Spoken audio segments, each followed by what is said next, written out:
open your preferred web browser.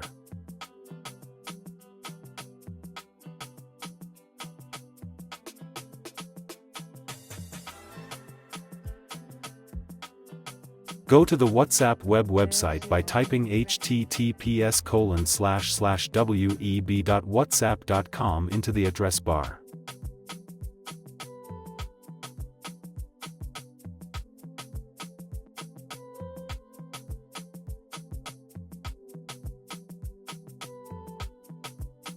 Two, get the QR code. On the WhatsApp web page, you will see a QR code displayed.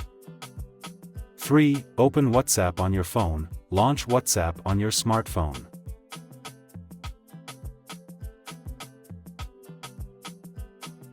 Go to Settings, and then tap on Linked Devices.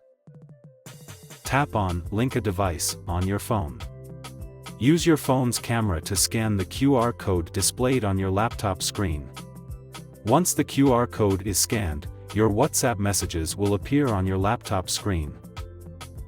Now you can use WhatsApp from your laptop to send and receive messages, view status updates, and more. Ensure your phone remains connected to the internet for WhatsApp web to function correctly.